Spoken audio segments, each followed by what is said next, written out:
Coba kamu bayangin, kamu bangun pagi-pagi terus mau ngambil duit di m-bankingmu, ketika kamu buka m-bankingnya error. Terus kamu coba buka dompet digitalmu nih, kayak Dana, ShopeePay, dan lain sebagainya. Untuk urusan transaksi ternyata error semua. Habis itu kamu larilah ke ATM.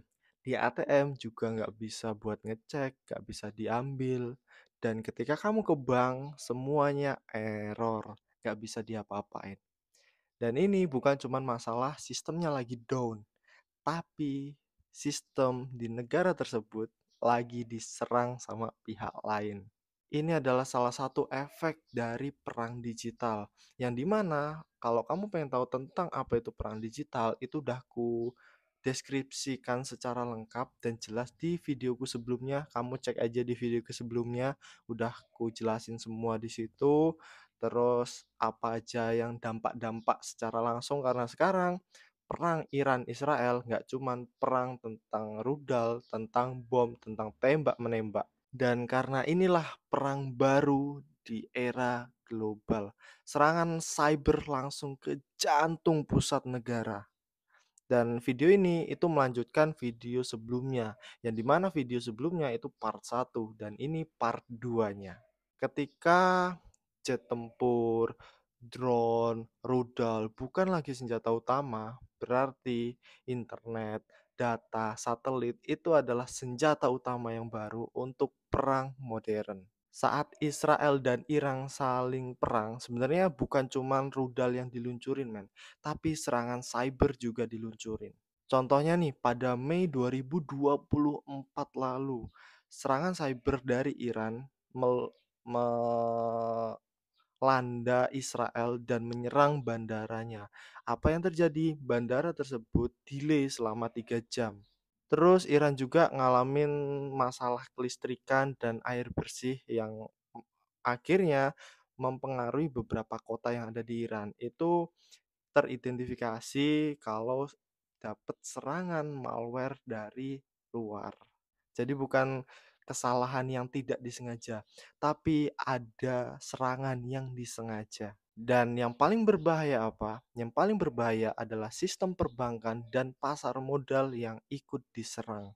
Coba kamu bayangin, karena kelumpuhan satu negara, satu hari aja transaksi ekspor impornya macet, harga saham anjlok, nilai tukar mata uang itu ambles dalam.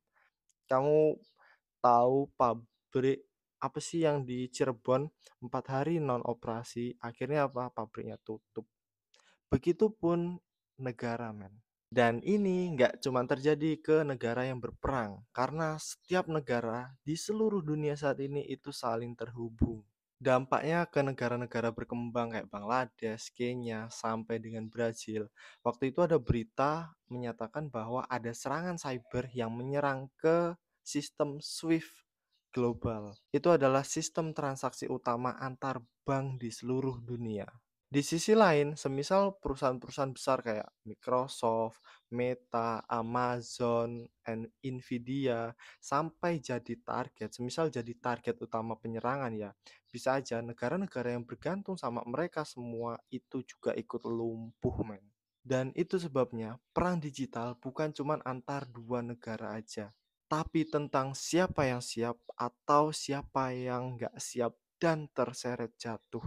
Tapi tunggu sebentar, kalau keadaan saat ini udah sepanas itu, kenapa negara-negara besar kayak Rusia, terus China, bahkan sampai Amerika Serikat itu terkesan diem-diem aja.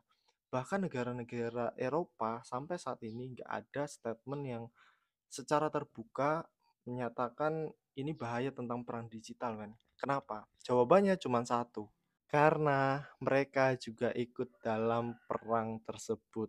Tapi tujuannya beda-beda. Ada yang tujuannya untuk melindungi negaranya, ada tujuannya untuk menyerang negara lain, tapi semua itu dilakukan di balik layar. Semua pakai akun anonim. Perang digital bukan cuma tentang serang menyerang, men, tapi mengumpulkan informasi dan data sebanyak-banyaknya secara diam-diam. Dan ini yang sedang dilakukan negara-negara besar.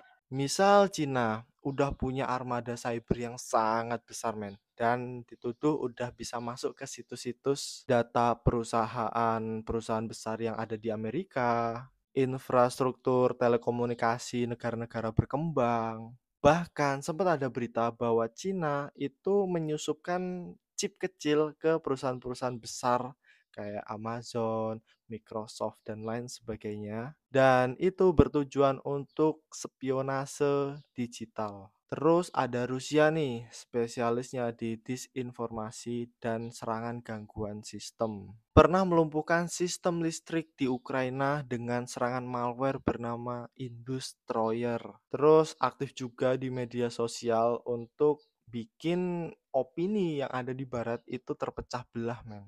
Terus ada Amerika Serikat. Jangan kira Amerika Serikat diem dan selama ini cuma jadi korban. NSA itu punya sejarah panjang tentang penyadapan informasi global tanpa masyarakat tahu.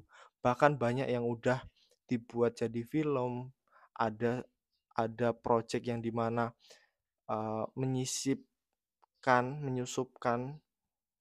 virus atau hal lain yang bertujuan untuk memonitoring seluruh manusia yang ada di muka bumi ini. Edward Snowden, dia pernah ngebongkar bahwa Amerika itu menyadap telepon dari Presiden Jerman dan memata-matai jutaan warga sipil yang ada di seluruh dunia. Jangan kira karena mereka cuma diem, mereka nggak ngelakuin apa-apa. Mungkin mereka sekarang adalah negara yang paling bekerja keras untuk mengumpulkan informasi sebanyak-banyaknya, men.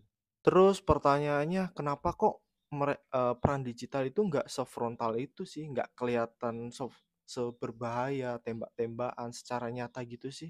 Karena berbeda dengan perang rudal yang bisa dilihat sama mata, perang digital itu jauh lebih kompleks, jauh lebih rumit. Karena yang pertama, tidak bisa dibuktikan siapa pelakunya. Tidak selalu ada ledakan, tapi efeknya bisa jauh lebih parah. Itu bisa dilakukan tanpa mengirim pasukan. Biayanya jauh lebih murah kan?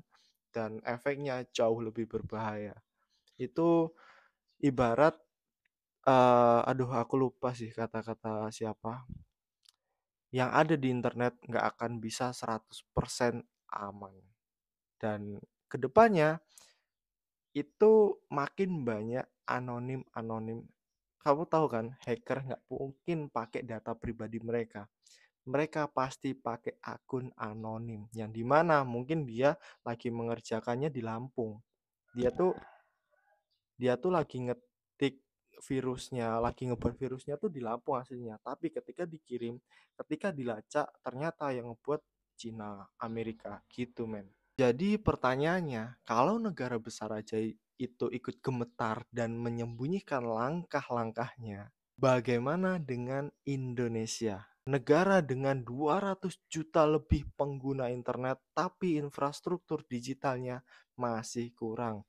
SDM-nya nggak cuma ngomong masyarakat ya, orang tua yang ada di bangku-bangku pemimpin masih banyak yang gaptek. Itu makanya di segmen berikutnya aku akan bicara tentang pandanganku seberapa berbahayanya Indonesia untuk menghadapi perang digital, men. Jadi jangan sampai kamu skip atau stop di sini aja nontonnya, tonton sampai selesai biar kamu nggak ketinggalan. Karena gini, di dunia digital kita harus melindungi data kita masing-masing. Walaupun negara punya peran sangat besar ya, tapi untuk kita secara mandiri harus bisa menentukan apa yang kita kasih izin atau kita batasi. Di part 1 maupun part 2 ini kita udah bicara tentang perang yang dimana bukan fokus tentang tank, baja, rudal, jet tempur, tembak-tembakan, tapi tentang sesuatu yang nggak terlihat tapi punya efek yang jauh lebih berbahaya, yaitu perang digital. Kita coba rekap dari awal ya, dari part 1. Ketika Iran dan Israel secara terbuka saling serang menggunakan rudal, di balik layar ternyata ada pergerakan yang jauh lebih masif, yang jauh lebih berbahaya, efeknya kepada seluruh dunia. Apa sasarannya? Infrastruktur internet jadi sasaran. Satelit dan server global diacak-acak. Data, mata uang digital, informasi, sampai sistem militer, semua bisa disusupi dan dilumpuhkan. Kita juga bisa lihat bagaimana teknologi sipil bisa digunakan untuk jadi alat perang.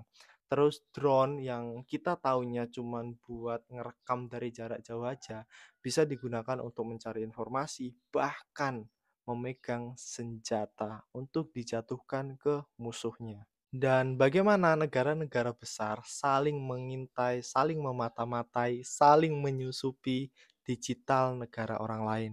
Kesimpulannya, perang di masa depan bukan soal melulu tentang jet tempur, tank baja, dan lain sebagainya. Tapi dengan satu klik untuk mengirim serangan cyber, bisa jadi negara itu bisa blackout, terus sistem perbankannya semuanya lumpuh, bandara lumpuh, rumah sakit lumpuh, bahkan negara itu bisa dimatikan cuman lewat satu klik di ruang server. Kalau dunia aja bisa lumpuh cuman dari satu klik, bagaimana dengan Indonesia?